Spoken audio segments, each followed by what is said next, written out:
apparently is going into winter months now, and I'm wearing a hoodie. It's like the second time I've had it on since last summer. Anyways, today we're going to work on a few random projects.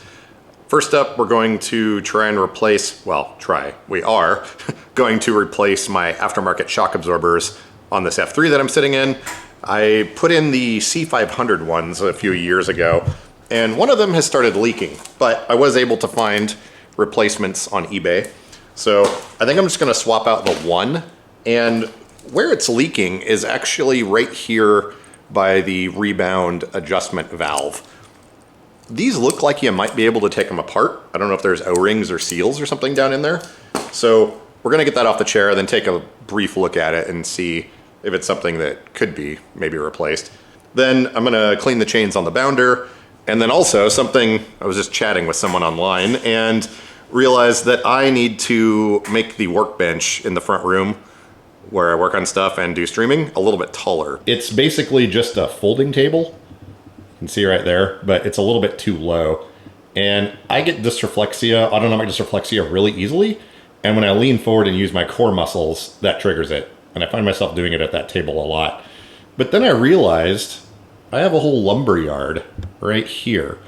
And I've got some 2x12s that I think will be perfect to cut and put under the legs on that thing. I only need to space it up just a little bit.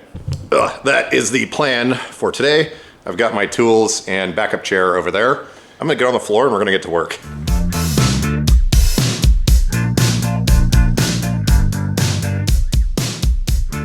And here's the floor again. So the shock absorber in question is this one right here. I don't know if you can see it or not, but there's a bunch of dirt and oil leaking out right around that knob. I'm still shocked that Permobil has this cut out for the rebound knob. It's like they intended these to be in here. But anyways, of course, we're gonna have to take the wheel off and this plastic. I am not touching this top cover though. Boy, do I hate that thing. Here's our zip ties that we're using now. Anyways, I'm gonna pop this wheel off real quick and then we'll get that shock absorber out of there. And I think there's a little bit of setup we have to do with the bushings and stuff that are in here, so. Of course I didn't grab my power tools, but whatever.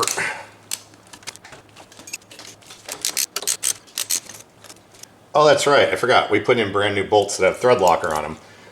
By the way, these motors have been working great. Significantly quieter. There's something to brand new parts that make everything much more awesome. Oh yeah, we're good. Excellent. Now, as I recall, this holds the entire front swing arm up. So I probably should have grabbed something. Oh wait, we'll just put our wheel under here.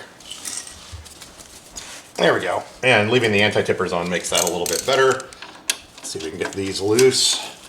Careful not to lose our bushings. There we go. Yeah, that sits nicely right there on the tire. Perfect.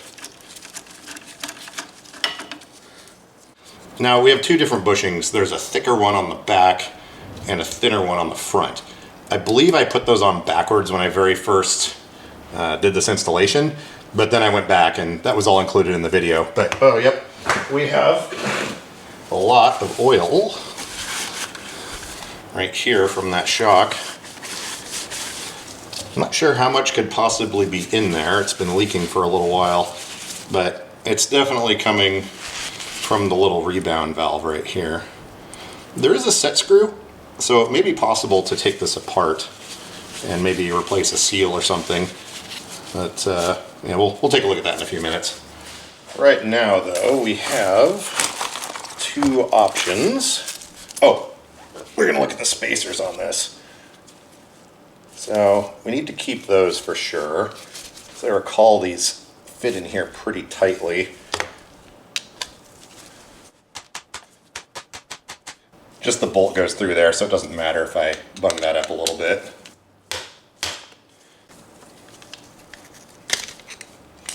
And these little sleeves right here are the important part that has to be on here. It's firmly attached to this, so we're just going to reuse that. Yeah, I've got a guide on the website showing how to buy these, but there's these little sleeves inside here that you need. All right, this is our front one. So we'll just slide this right in here. Yeah, these, I'll link to the original video swapping these before, but yeah, you have to keep these off the original shocks, but you can see our spacers down in there, or sleeve, sorry. So let's put this in. And yeah, that's basically all we need. We got the two spacers, we got the sleeves. Oh, I should probably adjust these so they are the same. This one has some amount of threads. I guess this is an easier way to do it. There we go. Just using the T-handle to give myself some purchase. Give it some purchase on it, yes, to use a fancy word. That looks to be the same. There appears to be just a little bit of thread locker left on these bolts, so we're going to call that good. Oh, we do, however, need to line up this surface with this surface.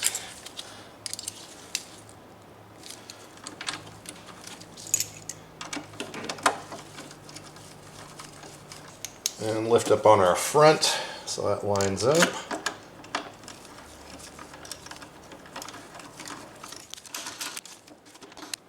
And it may look like I'm getting these ridiculously tight, but I'm not. There is a feel to that. So anyways, rebound control still turns. Where was this one even set at?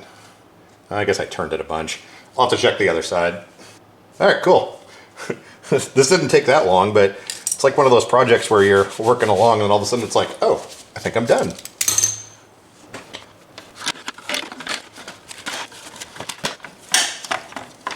Doesn't sound like braking unless you're doing it right. And also we're jamming plastics on here that were never designed to work with these motors on this chair.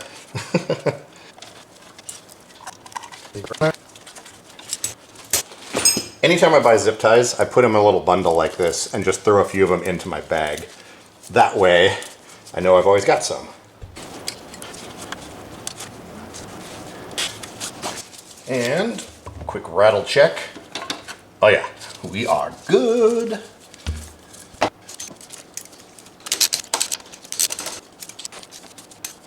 And of course, while we're down here, we're gonna clean this thing. It's finally started raining somewhat profusely outside, so any dust that gets on here immediately gets all splattered and gross. I think these are my new favorite chair cleaning wipes, the good old Tubbo towels.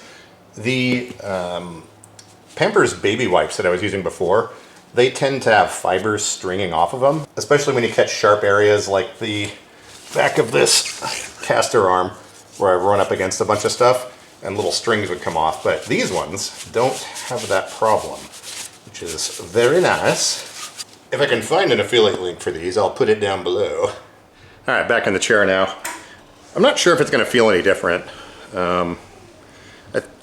I'm pretty sure the shock was still working even though it was leaking. Oh, actually I can tell the rebound on that side's not set correctly.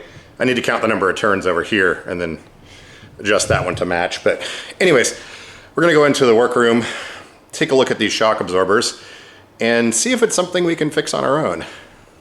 Let's see if we can take apart this thing and see if there's any seals that can be replaced.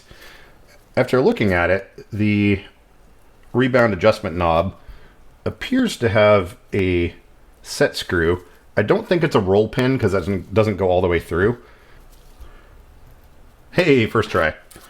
Ooh, that's a good sign. Yeah, sure enough. The thing just comes right off. I think we might be able to just push this through. No. I'm curious if this thing is threaded. I want to turn this and see if this thing on the back pops out further or not. It does. It's threaded. All right. So it looks like we can just unscrew this whole thing. And I think it bottomed out. Let's get this apart a little bit further and see what we can see.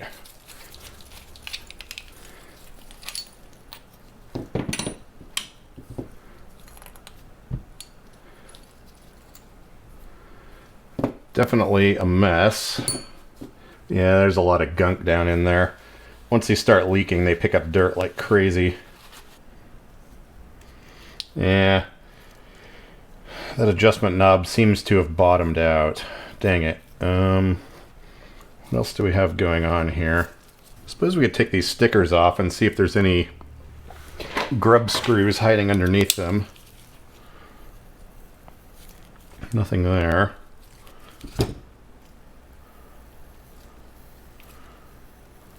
Some high quality stickers though. After all these years, they didn't break. Unless this thread's on here, I am not seeing a way to get this apart. Oh, I think that's another fastener. Oh, phone's ringing. There does in fact appear to be a fastener down here. Let's see if we can get this out of there. Wait, is that just a fill valve? Whatever this thing is, it was ridiculously loose. Yeah, can you see this? Right there. This little set screw came out, and it has oil on the end of it. I'm wondering if that's how you fill it. This thing definitely wasn't tight.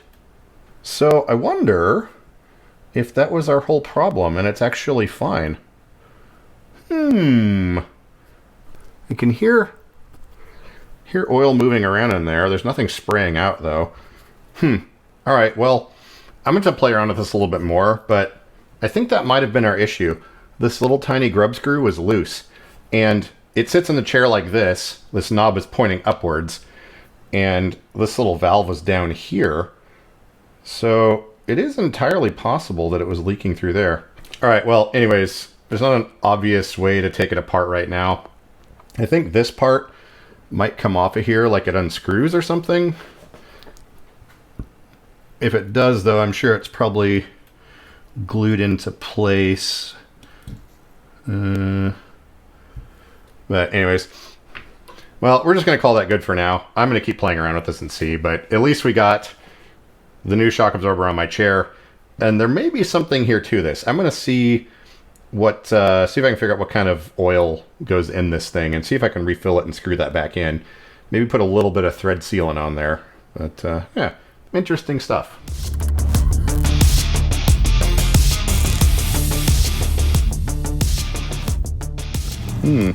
Lucky me. I think these might be what we want. And they've already got a little notch that the table legs might fit in. Sweet. That'll work. That free wood bin smelled like fish, which was kind of weird. Let's see if we're lucky here. Oh boy. I think that might be a fit. Awesome. If anything, we might have to take the rubber caps off, but yeah, that looks to be the right size dado. Awesome. Step, we need to figure out how far apart these feet are from each other, so... Oh, luckily someone put a magnet right there. Look at that. 27, so... looks like 28 inches. Oh. Looks like 28 inches depth from the wall should be good. Then we have some choice pieces of... what are these? 2x12? 2x12s here? I want to make this somewhat stable, so we may rip these down into 2x6s, and then I'll just put a couple of them on there. Then we can screw those onto our newly acquired boards, and that'll give us 2 plus, I don't know, 3 and something inches. That'll be fine.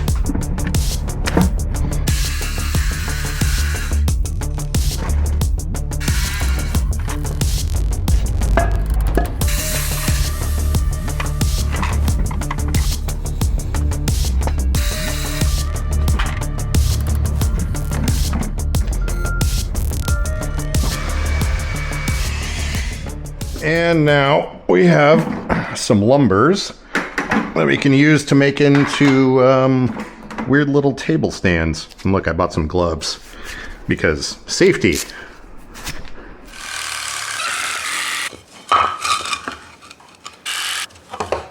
The floor in here may not be level, and also this is a whole lot of warped wood, so luckily I have a lot of shim stock if it winds up becoming an issue.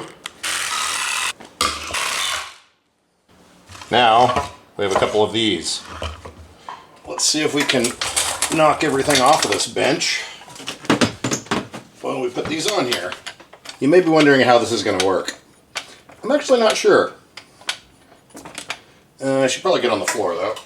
I think what I'm going to try and do is lift this up, get it under the back corner, hold up the table over here, and then try to swivel it around maybe.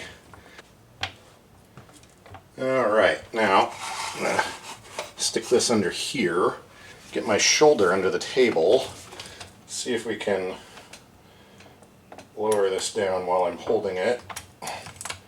There we go. And now, carefully, aha, look at that. Not quite lined up over here. And, these aren't, well, that's fine. I thought maybe they'd drop in here. I knew it was close. In theory, we could take these rubber feet off, but I'm really not worried about it. I'm going to try and push that back. There we go. If nothing else, it's going to keep it from sliding off of there, so that should work. Oh, my bins are going to fit under here better now. Excellent.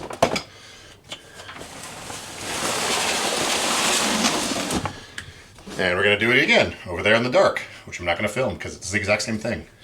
All right. I think that should be significantly better. Man, it's only like, I guess those screws are 2 inches long, but I think that makes quite the difference. Oh, you have to move a few things here, but yeah, this is going to be a lot better. I think I mentioned earlier, but the idea with that is preventing me from leaning over, because anytime I have to use my core muscles, it triggers the autonomic dysreflexia really bad. So that looks pretty good. All right, I'm gonna go drink some of my coffee and take a break.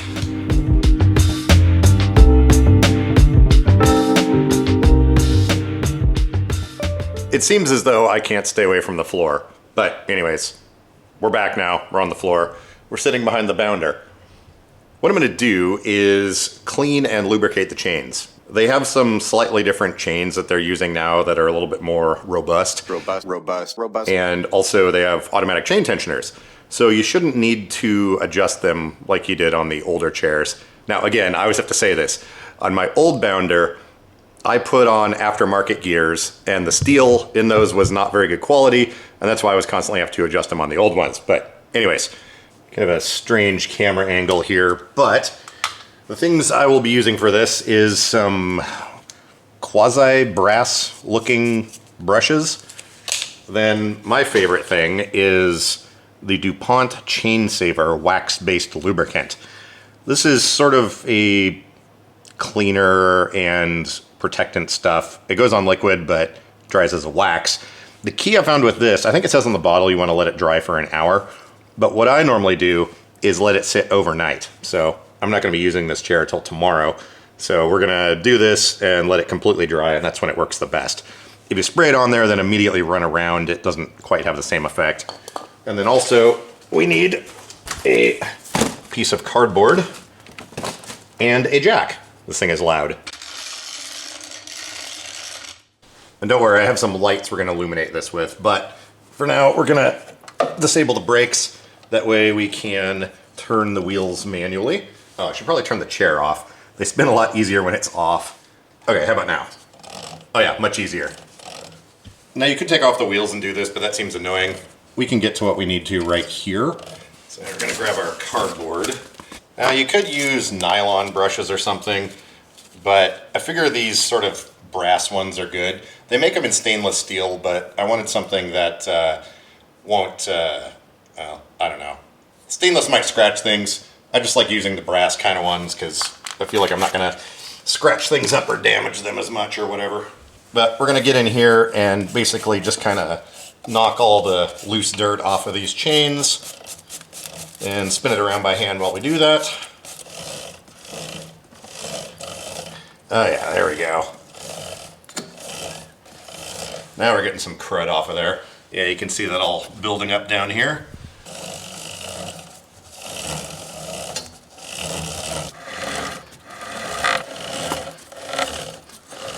And we'll just go around and around a few times until you can see most of the chunks are out of there and the face of them is sort of clean. This may be a little bit overkill, but on something that's chain drive and I'm relying on it, I'm a little bit weird with chain drives and I like to keep things very clean.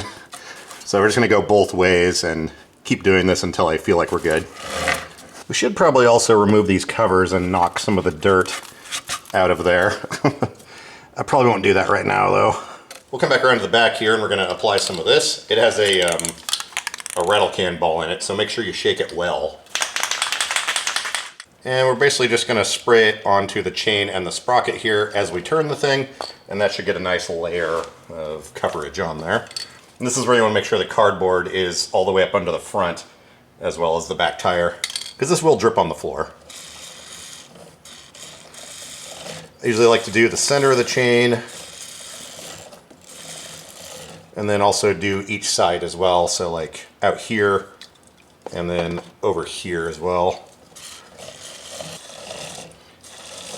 And it should be noted, I'm not depressing this button all the way. I'm just kind of pushing it a little bit to get some of that stuff out of there. But I think that should be a good coating. You can see it's all slightly dampened, and that's basically it.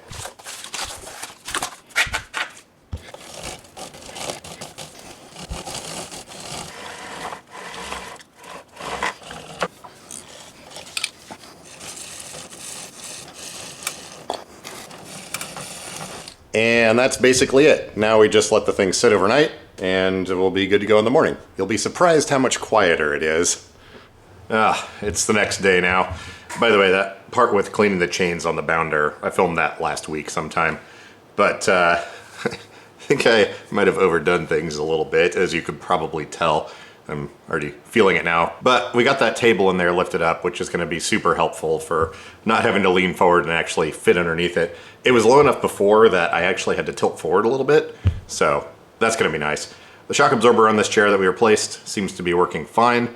As far as repairing that old one, I'm gonna continue, well, I've got a recurring search on eBay, so if any of those things pop up, I just buy them, because you can never have enough of those. They're getting harder and harder to find now because the C500 is a pretty old chair. But anyways, I think it's enough babbling. I'll see you guys on the live stream tomorrow. Thanks for watching.